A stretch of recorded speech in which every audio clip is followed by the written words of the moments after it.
Shalom, shalom, Yasharala. I hope all is well. A few things I want to talk about. One thing is just a heads up. I don't know if I mentioned it before or not, but when I've been wanting to mention it to you, and for some reason I don't think I have, but I think I've forgotten to do so, failed to do so, like the last 4 or 5 videos. And all this 24 business, every time I see another news or news article with 24 in the headline, I'm like, man, I forgot to mention that. But do you remember me telling you about the movie World War Z? And I hope you go and check that out. The part about the stronghold where the Jewish people are singing and the wall is breached, and you see a number 42. That's at the 56-minute mark. Check it out. And what I've been failing to mention, and I don't think I've ever mentioned it, was right after that scene, Brad Pitt and the people with him run and get on an airplane. And whoever the camera guys are making that movie, make sure to point out to the viewer that they get on a Belarus airplane. And I thought that was odd, and I know if you see it, you'll understand that they were showing that to you. Like when they want to show you something, like they flash it good to you, you know what I mean? And I just thought that was odd, being how all the stuff we see going on in Belarus today. If you are someone who doesn't know what I'm talking about, the war in Ukraine, between Ukraine and Russia and NATO and Russia, all that good stuff, it's been taking place in the Donbass, in the southeast region of Ukraine, in an area that has voted years ago to be a Russian territory, and in which it was Russian territory years ago for many, many years. And instead of fighting down there now, the main group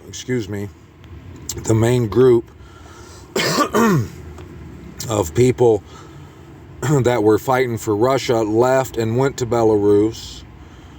Putin put his big nukes in Belarus, and now Poland has sent 10,000 troops. Just go look at it if you don't know what I'm talking about, and you'll see that it's about ready to get pop off. And just like I was saying, that the people who make movies like to show you what they're going to do, they've been telling us who've been paying attention that Belarus is the spot. And like I said in that movie, when the wall is breached, they get on a Belarus airplane. Check it out. And like I said, what reminded me again that I failed to mention that to you guys was I saw that Biden asked for $24 billion in emergency relief money to send to Ukraine. And that I saw that about 3 or 4 or 5 days ago. And then today I saw this, that Social Security recipients will be receiving $2,400 extra per year. And then I saw this, this fire has burned over 2,400 acres. And if you look in the news, you'll see all kinds of 24 stuff. No joke. But that's not why what I really want to talk about with you today. And I'm not going to make this video long. I told you what I just told you because I love you, and I could have just kept that to myself about the Belarus airplane and in the signals I see in the news. But yeah, I don't want to take up too much of your time. I do want to read a little bit and show you one thing that I've realized, or you could say I've come to realize it. You could say it was shown to me. I think it's better. It's more likely that it was shown to me, because if you know me, my epicry is top notch. You know, I couldn't find this sort of thing on my own. So, but before I show you that or share that with you, I just want to say a few things about any of you who might watch this and or have watched anything of mine in the past. I want to just talk to you for a second. The last couple days, as I've thought about what I want to talk about after I was shown what I've been shown regarding the two witnesses, I went and I listened to the Secret of Yahuwah videos that I made, and I do that just to see mistakes that I made so I can correct them, and to think about where I was in the last video, so I know kind of where I am supposed to start off the next video. And a lot of times I see new things as I'm listening to my videos. But I want you to keep in mind, I can't stand listening to my voice. I can't stand it. And you probably know why. But I was thinking, the last couple days after I listened to that, I've been thinking, man, I suck. You know, I don't think I'm dyslexic.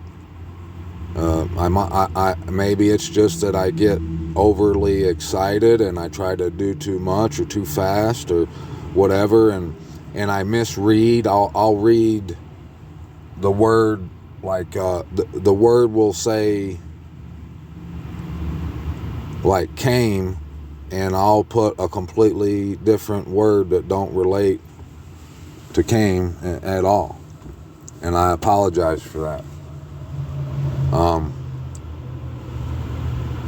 I would go back over it and like correct every single word, but I know you guys are smart. You probably knew what I was getting at. But I was thinking about how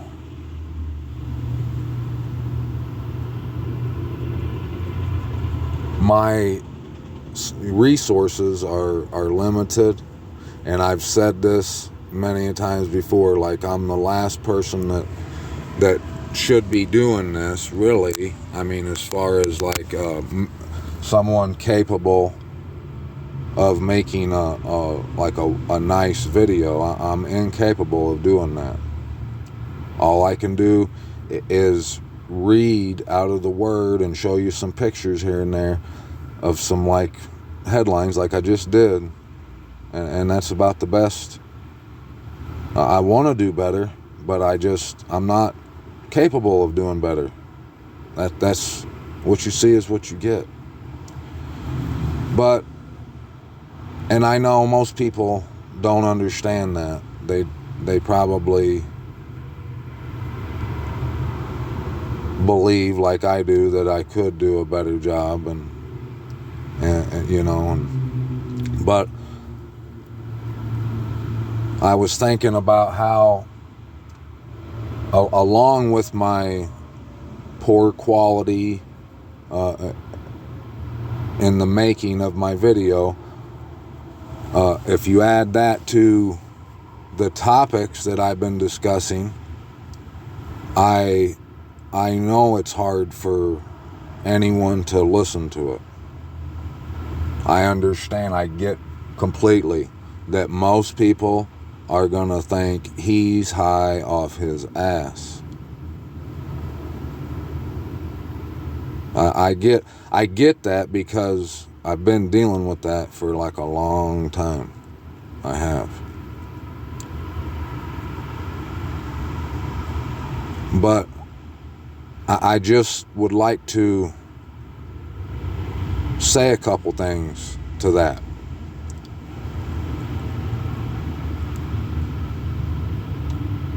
Anytime if you're someone who has called me brother,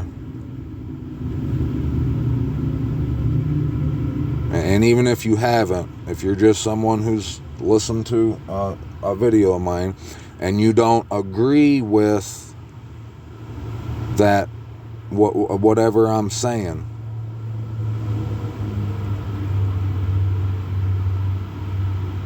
most of the times people will just dip out and you won't hear from them anymore, and when you do, down the road, it comes out that they left and stopped kicking it with you because they thought you were full of shit. And that's okay. That's fine if any of you think that. But I want to remind you that most of you are probably people who claim to be part of the 144, right? The 144,000. Well, the 144,000 are going to be standing together on that mountain with Yahusha, the Messiah. They'll be standing together with him. They'll be ruling and reigning together with him. It doesn't say that they're always going to agree with everything what each one says. They're not going to agree with each other completely. That's not what it says. But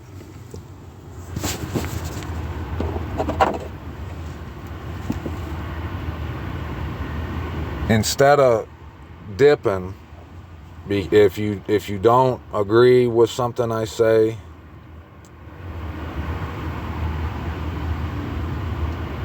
then if you do want to be part of the 144, I can tell you from all the reading I've done, any one of the 144,000, they're not gonna just leave without questioning what it is that they have an issue with. And I've been thinking about that for like the last 3 days. I've been thinking that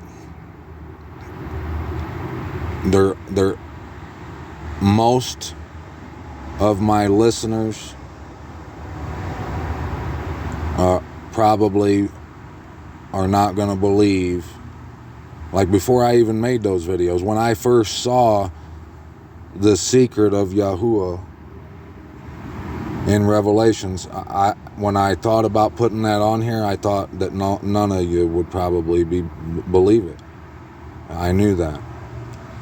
And so you're not going to hurt my feelings if you come tell me, whether in the comments or on Messenger or to my face, that you don't believe me. I'm expecting you to not believe me. So you're not going to hurt my feelings. I'm not going to be shocked. I'm already expecting it. And when somebody compliments me or something, I don't even know how to react to it, because I can't figure out why, how. I don't understand it. But I was already thinking that like the last 3 days, and sure enough, I noticed that someone unfollowed me on Facebook, and I don't even know why that person did it yet, but I'm suspecting that it was because of something I said. And I'm not setting this person out, but this person has called me brother. We've been, this person, we've been talking a little bit for the last couple months and stuff, and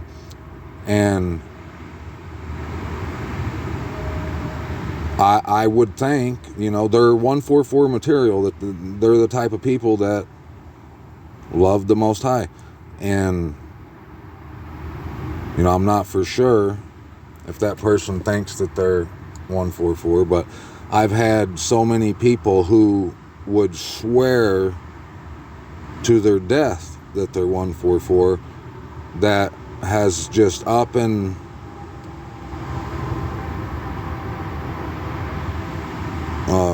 ghosted me over something I said, and they never one time came and said, "What are you talking about, brother? That's not true. Can you show me why you think that this is that," or whatever? It never happens. And that's what we're supposed to do. Iron sharpens iron. We're supposed to examine one another and hold one another accountable. That's what we're supposed to do. But I don't see any of it outside of a very few. Definitely can count them on one hand. And I'm not saying I'm perfect. I just told you that I'm not. I try, if someone comes and wants me to see something, which it don't happen anymore. No, everyone thinks that I'm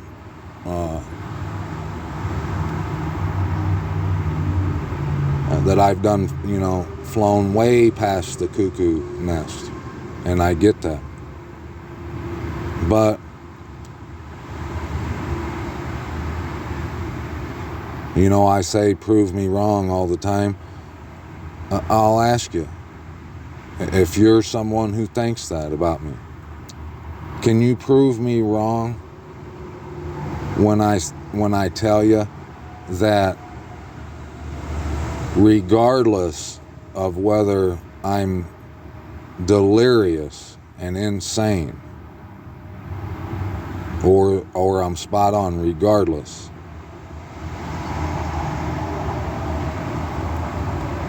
not coming and avoiding me and just thinking something about me without talking to me about it, it doesn't matter who I am. That's not what we're supposed to do. That's not how we are supposed to behave.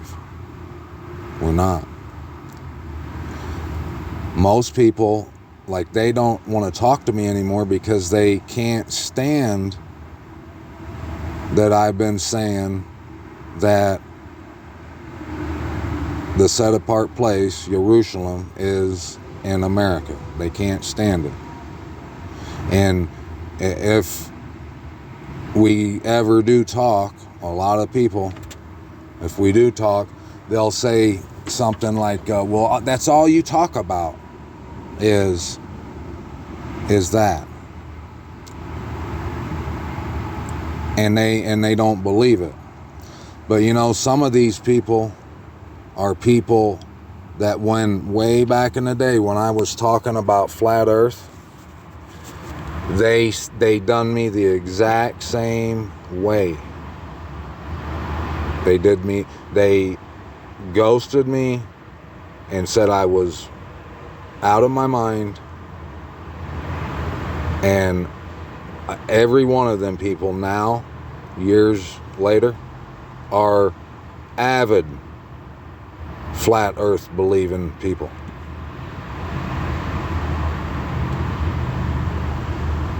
But back then, they weren't having it.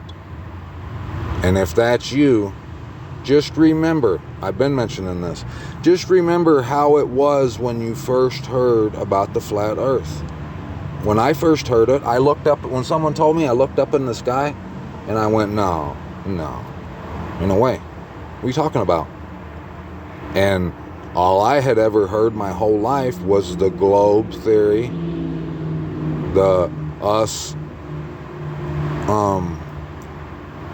rotating around the sun, you know, circling the sun. And that's all I had ever heard. But eventually, I came around. Eventually. And when it comes to the set apart place, the Jerusalem, whatever you want to call it, it's the exact same thing. The people who refuse to believe that it's not over there,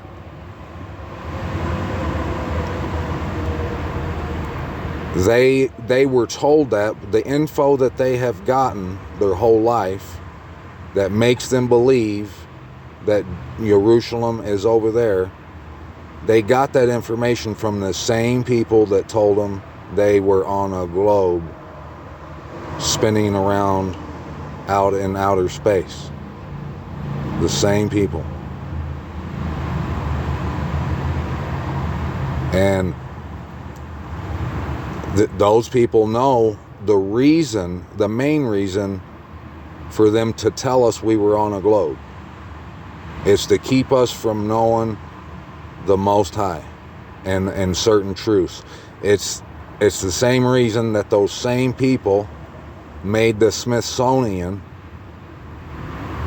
and uses the Smithsonian, have used them to come in and snatch up any giant skeletons and any evidence, any stories, newspaper articles about giant skeletons.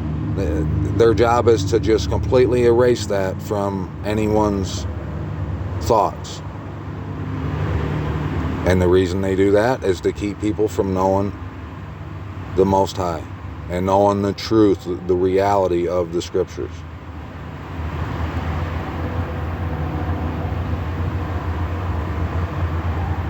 So if you're someone who don't agree with me, that's okay. You can tell me. I'm not going to get upset. I expect you to disagree with me. That's okay. Because there's no one talking about what I'm talking about. That doesn't mean that I'm smart, because I'm not.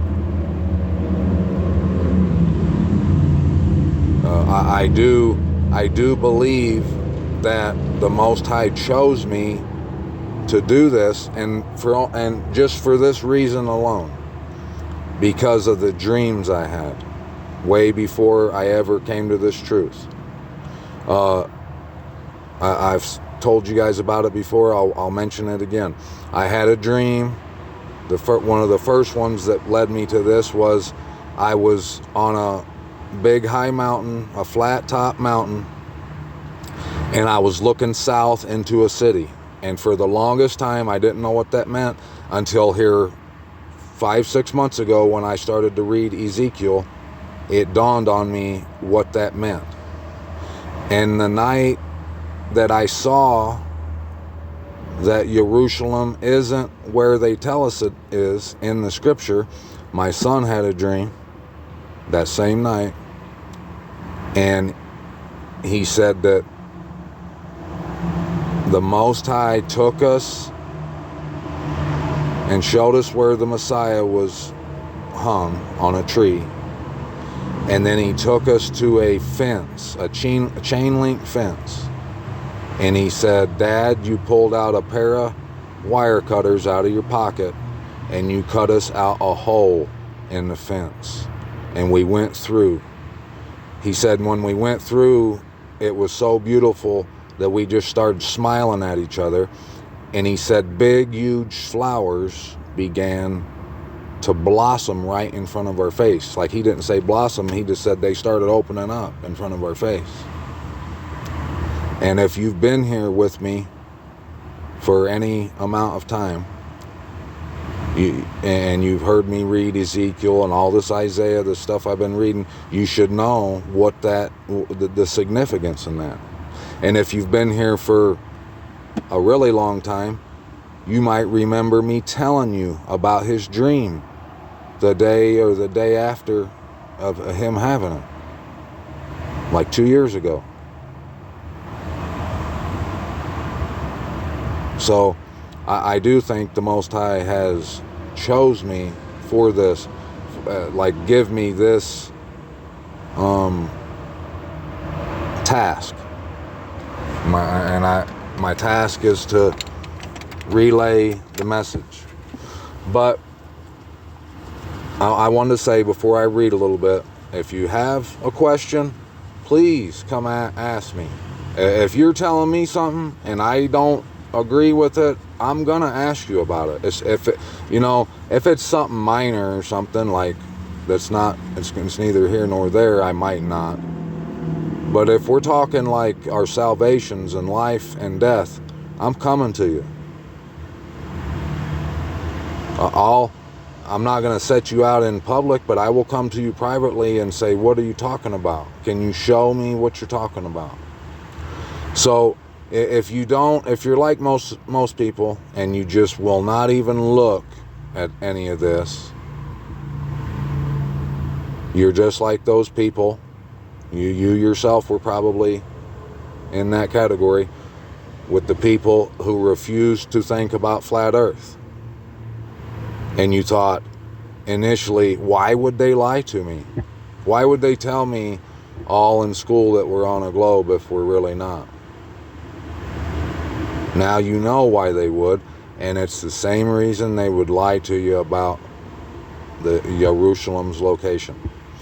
But I'm not going to talk about where I believe that Jerusalem is. Definitely today, I'm not going to talk about that. I want to talk. I don't know when I'll talk about it again, because obviously I knew before I started speaking it that it was a turnoff.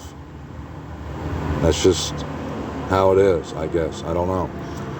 But what I want to talk about is what we're supposed to be doing, what the two witnesses witness about.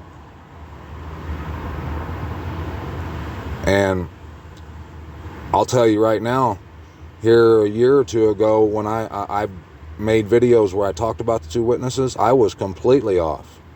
I thought that they were like the Old Testament and the New Testament. I was off. And now, today, I know that they are prophets. They are people.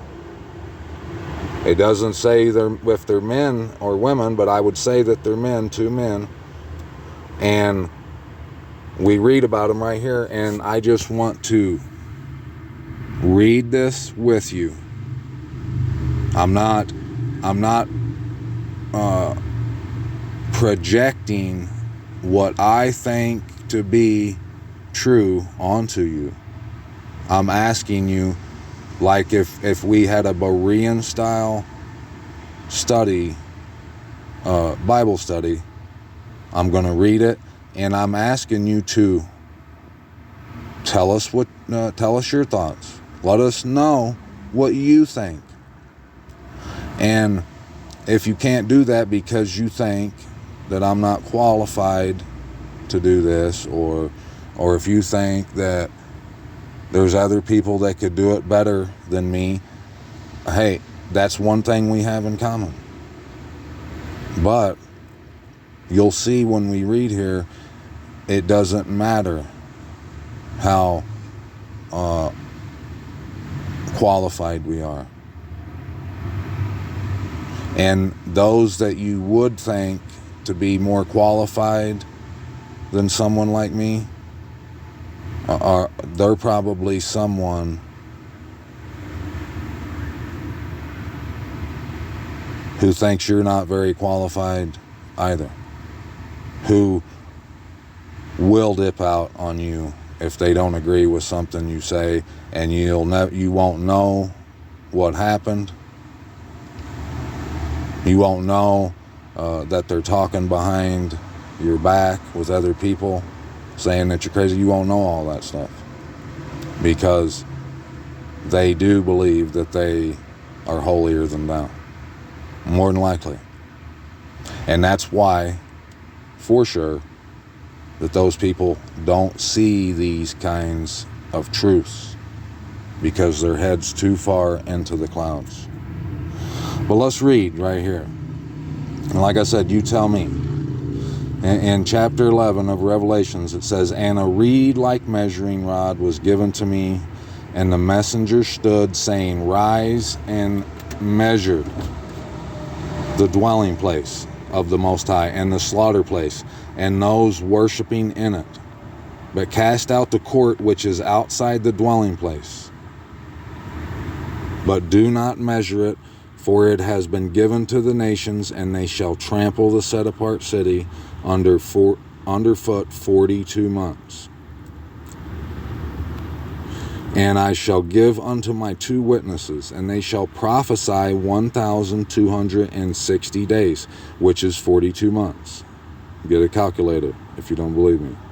Clad in sackcloth, clothed in sackcloth. These are the 2 olive trees and the 2 lampstands that are standing before the Most High of the earth." So we know right there that the 2 witnesses, they prophesy for 42 months, 3.5 years, and they're considered olive trees and lampstands, and they stand before the Most High. And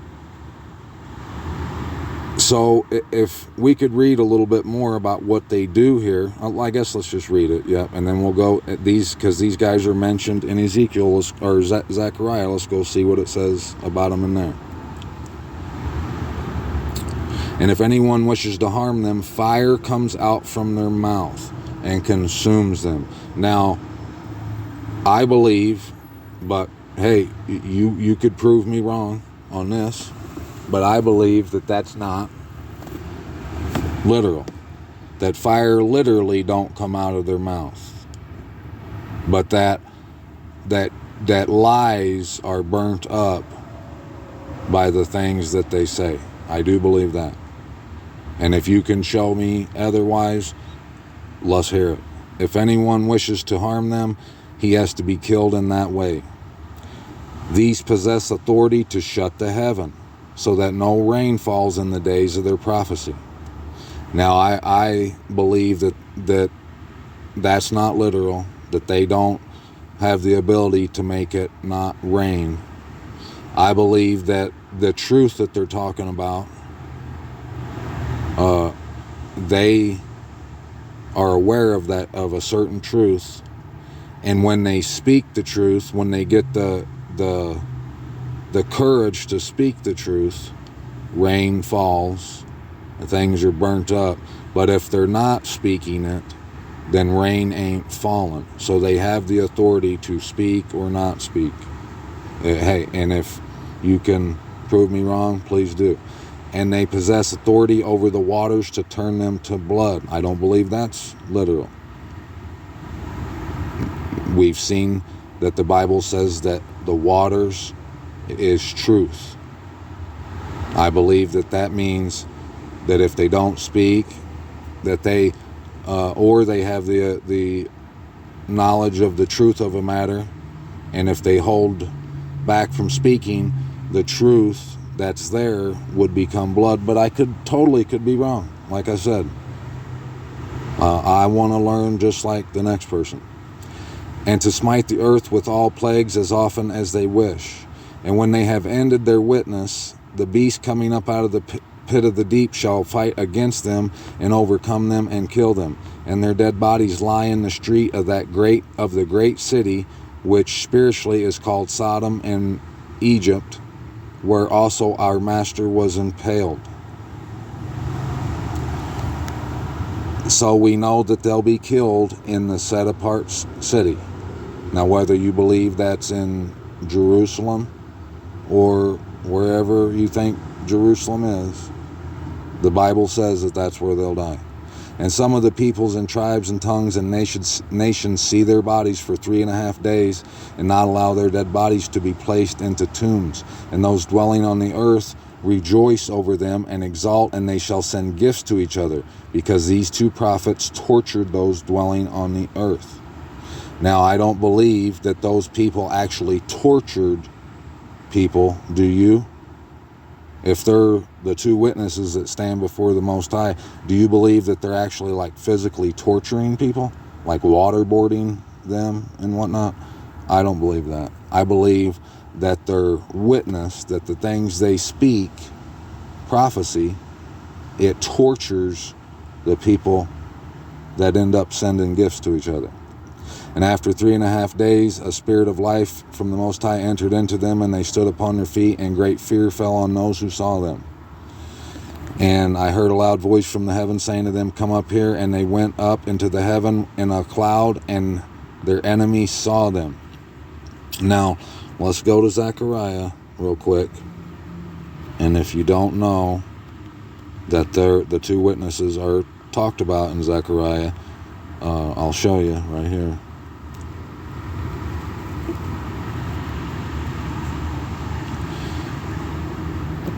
And verse 1, chapter 4, and the messenger who was speaking to me came back and woke me up as a man is awakened from sleep. And he said to me, what do you see? So I said, I have looked and see a lampstand, all of gold with a bowl on top of it. And on the stand 7 lamps with 7 spouts to the 7 lamps. And 2 olive trees are by it, one at the right, one at the left. And I responded and spoke to the messenger who was speaking to me, saying, what are these, my master? And the messenger who was speaking to me answered and said to me, do you not know what these are? And I said, no, my master. And he answered and said to me, this is the word of Yahuwah to Zerubbabel. And see, this is why back then I thought it was the word of the Most High.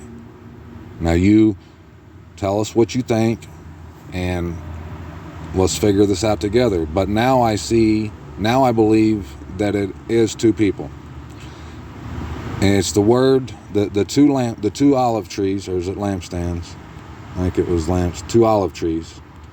The messenger says is the word of Yahuwah to Zerubbabel, not by might nor by power, but by my spirit, said Yahuwah of hosts.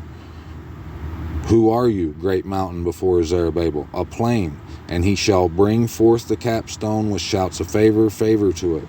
And the word of Yahuwah came to me, saying, the hands of Zerubbabel have laid the foundation of this house, and his hand shall complete it. And you shall know that Yahuwah of hosts has sent me to you. For who has despised the day of small beginnings?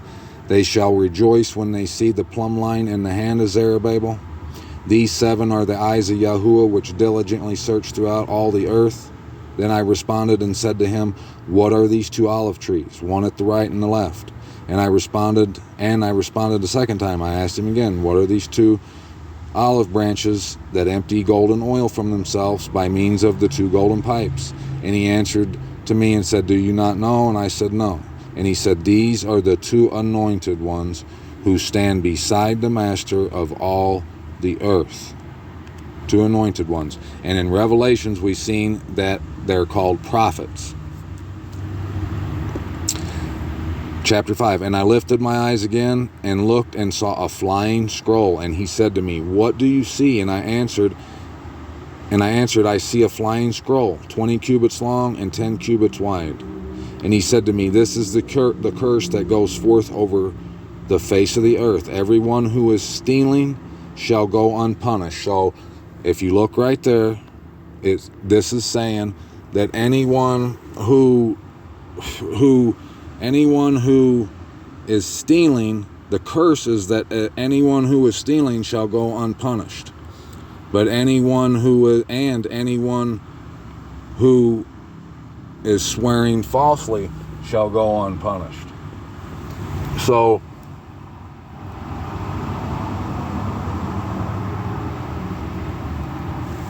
yeah, the curse is that people can steal and swear falsely and yet go unpunished. That's the curse.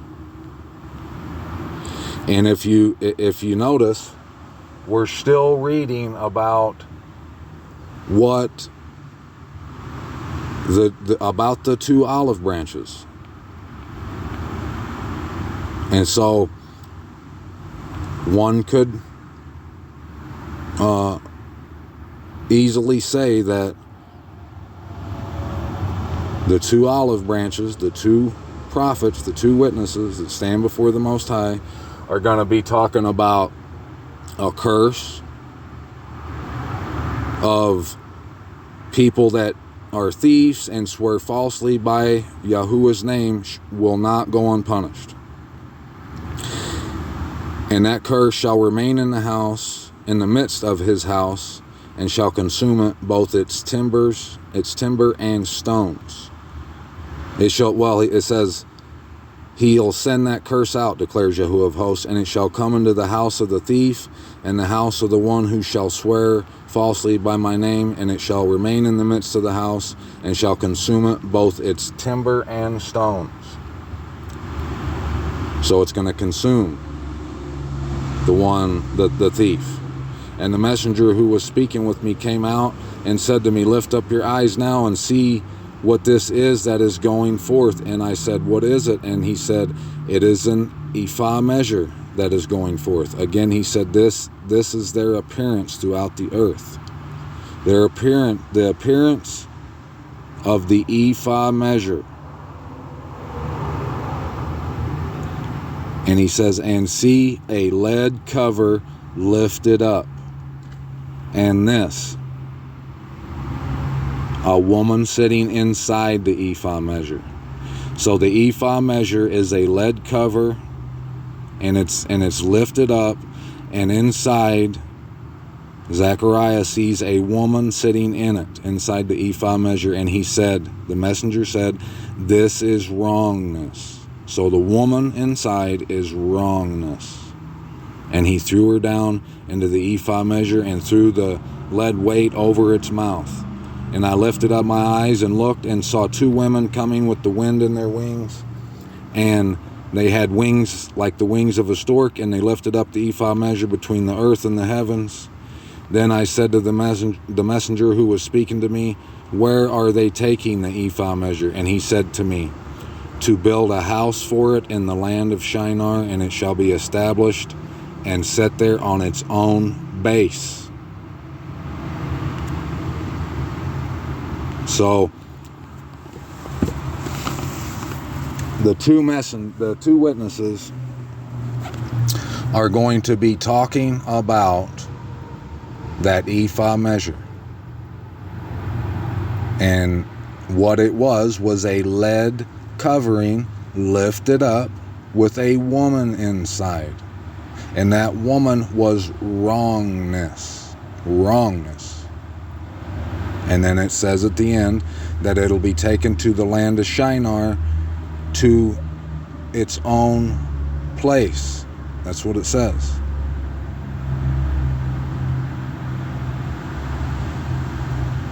So right away you should know that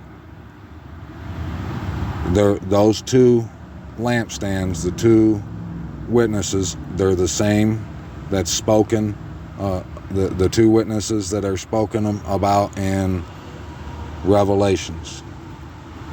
So let's go back there real quick, shall we?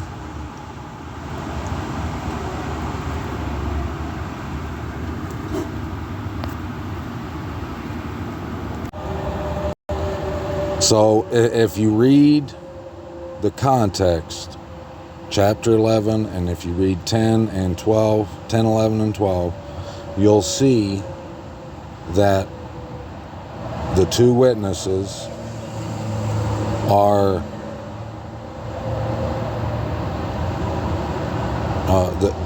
where it speaks about the two witnesses right here in 11, the context, what surrounds them is the set apart place and the measuring rod to measure the dwelling place, the slaughter place, and those worshiping in it. But cast out the court which is outside the dwelling place, outside. Now, if you can prove to me that the two witnesses, their job, their mission, if you can prove to me that it's not sharing the news of the set apart place and where it is, the measurements, if you can prove to me that that's false, please come show me. But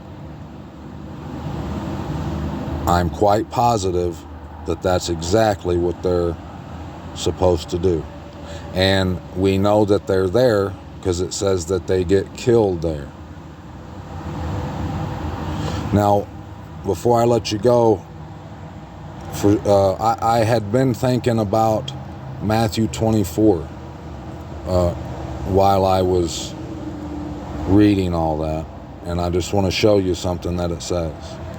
Because you know, in the beginning, it starts out that that his buddies ask him what the end's going to be like. Now let's read it real quick. I'll go through it quick. Verse 1.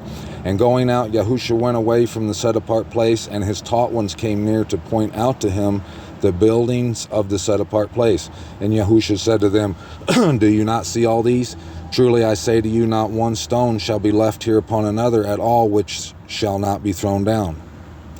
And as he sat on the Mount of Olives, the taught ones came to him separately, saying, say to us, when shall this be, and what is the sign of your coming, and of the day of the end of the age? And Yahushua answering said to them, take heed that no one lead you astray.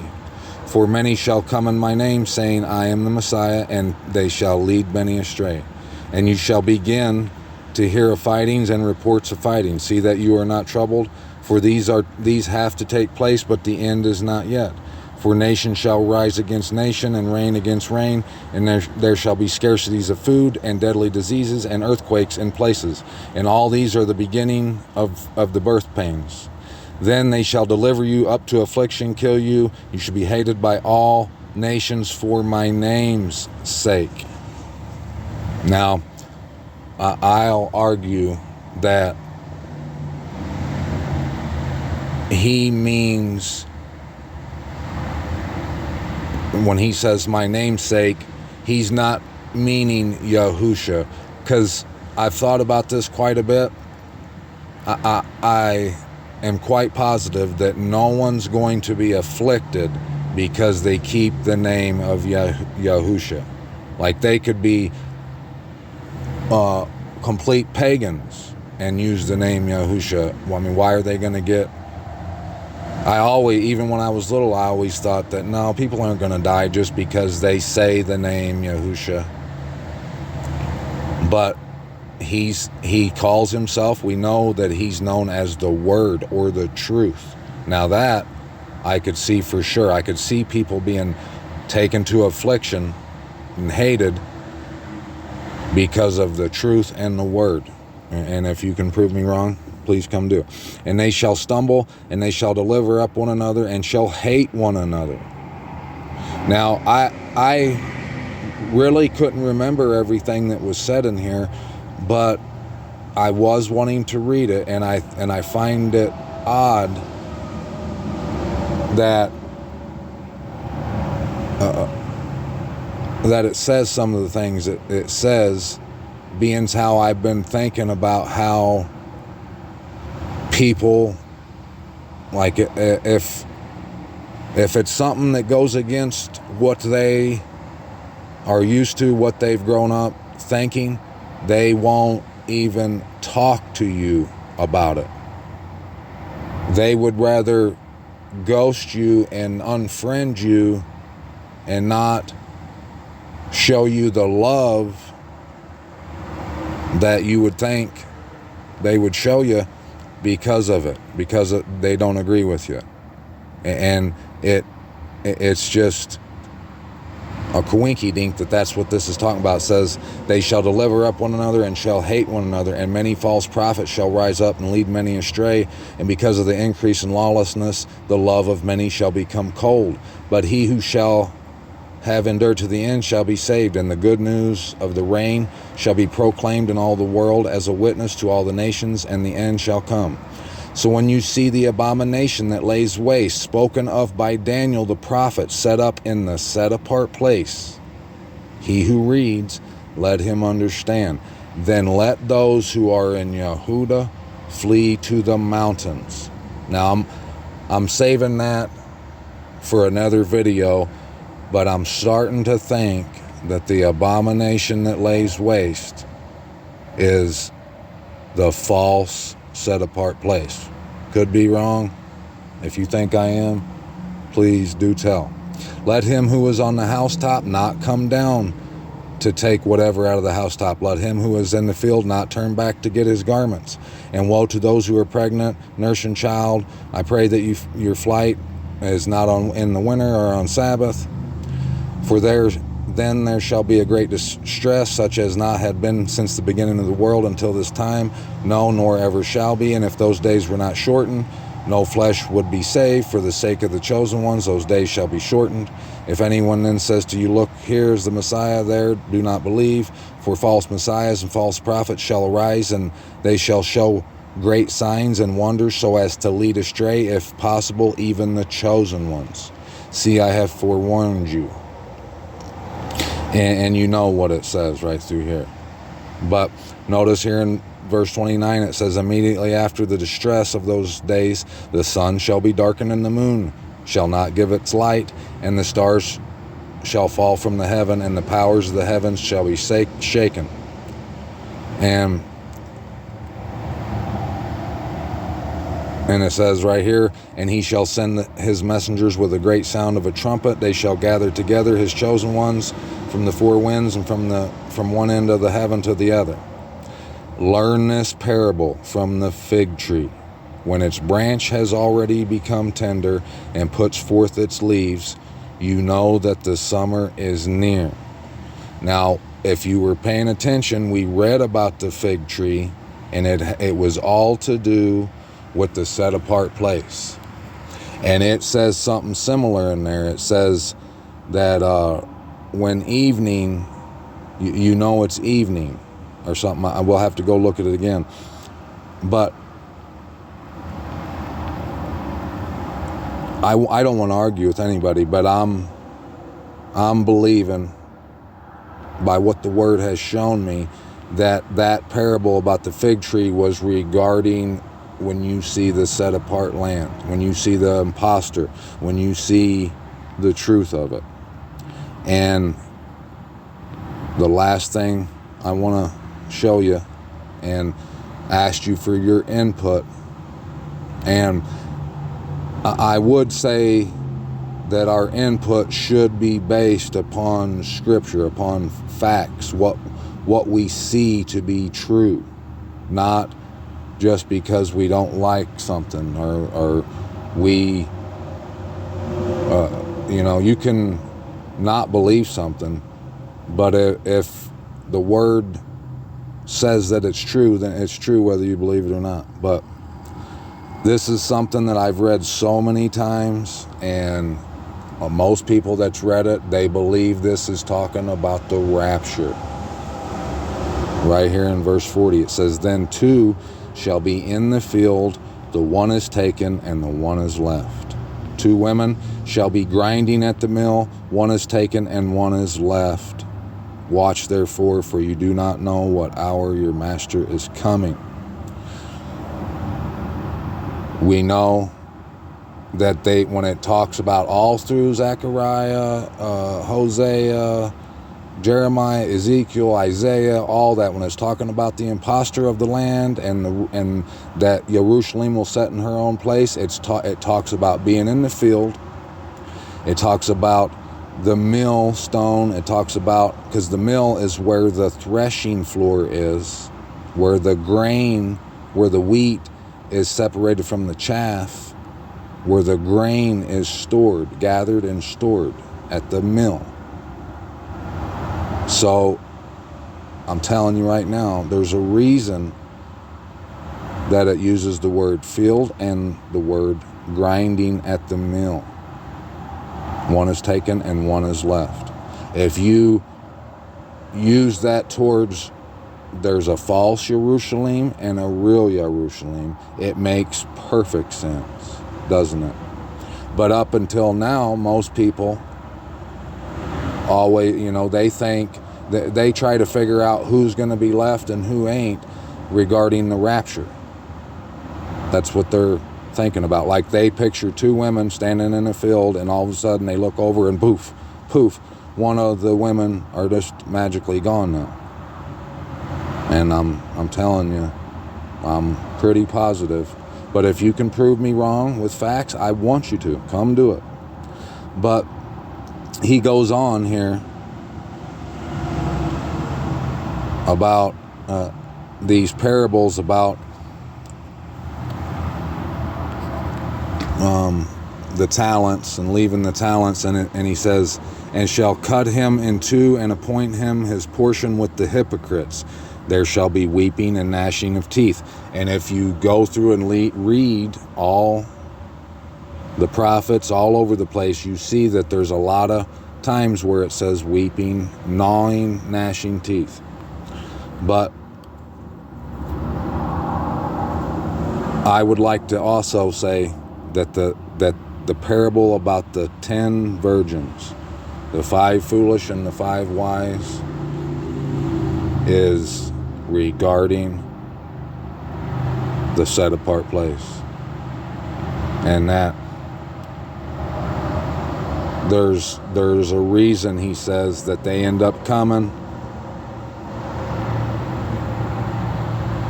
after the 5 wise and the bridegroom done left, that they end up coming and banging on the door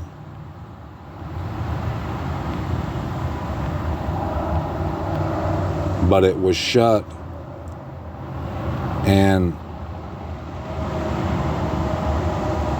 that's why he says, I do not know you. But if you notice in other places where something similar is mentioned, like in Zechariah and Isaiah, it says, I do not know where you are from. And if you go and read in Revelations chapter 15, it says the 144 stand in the set apart city with the Messiah, and that they rule and reign. So I'm not going out on a limb, but I will tell you that this, understanding the truth of it, it's everything. It's huge. Now, where it is, we can debate, because it doesn't in the Bible, it doesn't say that it's in, that the state, that Yehuda would end up being known as Utah in America. It doesn't, but there are clues. But if you want to talk about it, come talk about it. If not, you should choose your words a little, be a little more careful with your words when you call people brother or sister, because if you're a brother or a sister, there's certain things that you just have to do. You have to be a brother or a sister if that's what you want to be. If you want to be the 144, you have to act like it. And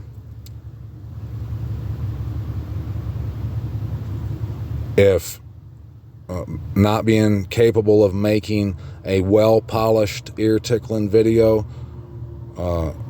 keeps me from being qualified to be in the 144, well, then I guess I'm probably not in the 144. But he doesn't say make a well-polished video. He says invite your friends, share the good news of the reign of the Most High. So that's all for today. I love you. Shalom, shalom. Peace out. D's out.